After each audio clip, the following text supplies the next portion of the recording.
दुसरा एक महत्वाचा मुद्दा, काल पवारसाहेब बोलताना प्रेस संमेलनामध्ये की 120 चिन्ह आहेत पक्षचिन्ह, मग राष्ट्रवादी तयारी करते की वेगळं चिन्ह. अजून आमच्या हातात पक्ष आहे, पक्षाचा इलेक्शन कमिशन इंडिया लिहिलेला नाही. ज्यावेळी परिस्थिती येईल त्यावेळी आम्ही त्याच्यावर विचार करू. आज शक्य नाही. लोकसभेच्या संदर्भात राहिले आहे आणि यांनी आपली बार 45 बार असा नारा दिलेला आहे. तुमच्या बाजूने काय स्वरूपाची आहे? उमेदवारी देखील काही ठिकाणी त्यांनी आम्हाला 3 जागा सोडल्या, याबद्दल पहिल्यांदा त्यांचे आभार मानतो. पाहू आता पुढे काय होतं. उत्तर दक्षिण मधनं रोहित पवार हेच या पक्षाकडून लढतील अशी एक चर्चा म्हणजे रोहित पवार म्हणजे प्रदेशाध्यक्ष म्हणून तुम्ही काय माहिती आहे? आमचे 3 पक्षांच्या जागा वाटपाचा निर्णय झाल्यावर आम्ही उमेदवार निश्चित करण्यास आणि जाहीर करण्यास सुरुवात करू.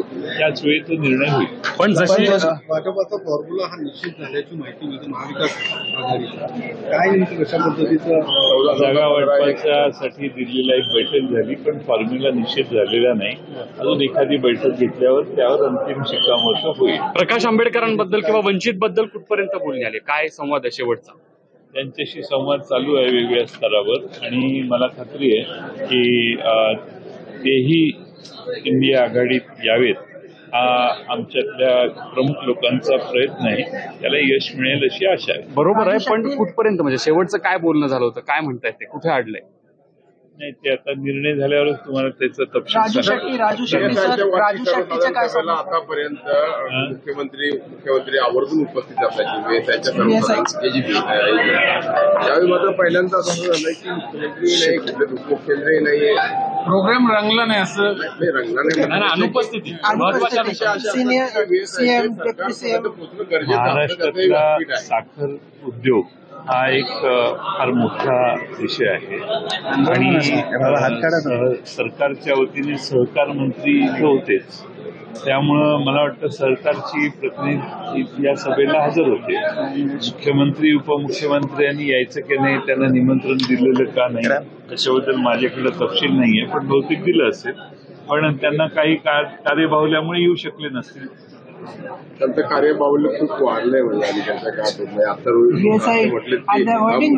मुख्यमंत्र्यांपेक्षाही दादा अधिक कार्यक्षम आहेत आणि त्याच्यावर तुम्हाला असं काही काम जाणवलंय का?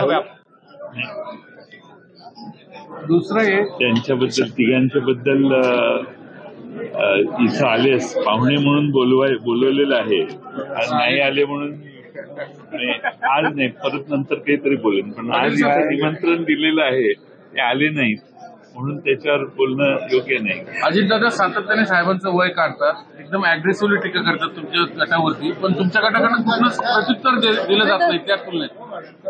जेवढं साहेबांच्यावर बोललं जातं तेवढे लोकांची मतं पवार साहेबांच्या बद्दल अधिक भक्कम होतात असा आमचा अनुभव आहे. आणि त्यामुळे ज्यांना कुणाला साहेबांच्या विरोधी बोलायचं असेल त्यांनी बोलत राहावं. पवार साहेबांना महाराष्ट्रातली जनता चांगली ओळखून आहे आणि म्हणून साहेबांना पाठिंबा हळूहळू वाढतोय असा आमचा अनुभव आहे. आता तुमच्या बाजूला किती आमदार आहेत? अधिकृतपणे प्रदेशाध्यक्ष म्हणून तुमच्या बाजूला किती आमदार आहेत?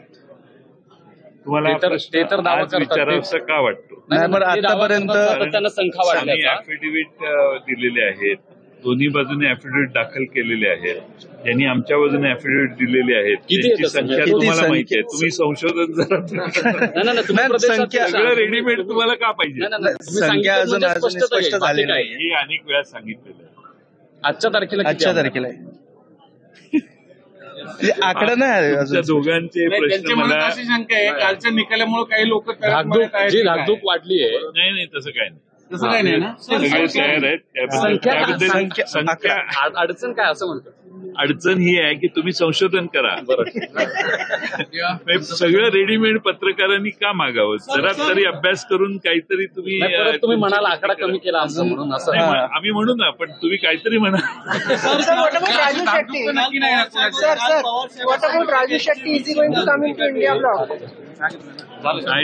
I don't know. पंतप्रधान Narendra Modi There been no discussion. No with them. discussions.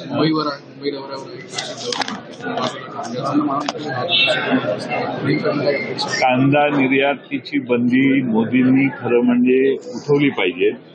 या देशात शेतकऱ्यांना ज्यावेळी 4 पैसे जास्त मिळणार आहेत त्यावेळी त्या पदार्थांच्या व त्या उत्पादनावर बंदी येते. कांदा निर्यातीला बंदी आली.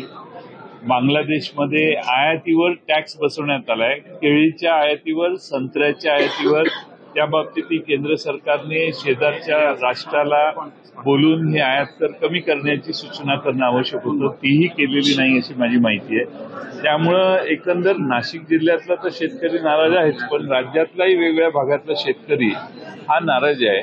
आणि म्हणून मोदी साहेबांचं आगमन नाशिक जिल्ह्यात होत असेल तर मला खात्री आहे की नाशिक जिल्ह्याची ह्या अपेक्षा त्यांच्याकडून आहे की त्यांनी कांदा निर्यात बंदी उठवली पाहिजे. A lot of farm leaders in Nashik have been taken into police custody, the ones who have protested against this. This is the way they govern the country.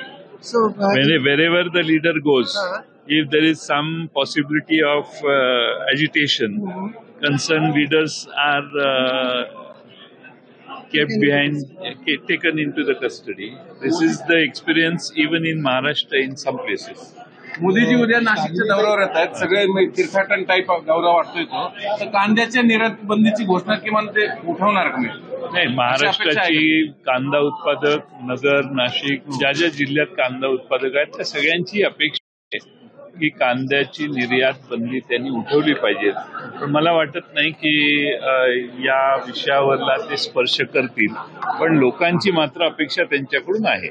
शालिनीताई पाटलांनी पत्र लिहिलंय की त्याची चौकशी करण्याची सुप्रीम कोर्टात. कशाची? त्यांनी जे काही ज्या घोटाळ्या शिखर बँक संदर्भात जो काही आरोप त्यांनी केलेला आहे त्या संदर्भात चौकशी करण्यात यावी अशा पद्धतीची मागणी. पवार साहेबांच्या हातात चौकशीचा आज अधिकार नाहीये. ज्यांच्याकडे चौकशीचा अधिकार आहे त्यांना ताईंनी विनंती केली किंवा आग्रह केला तर कदाचित त्याबद्दल काही कारवाई होईल. पवार साहेबांच्या हातात काही चौकशीचा आज अधिकार आहे असं मला वाटत नाही.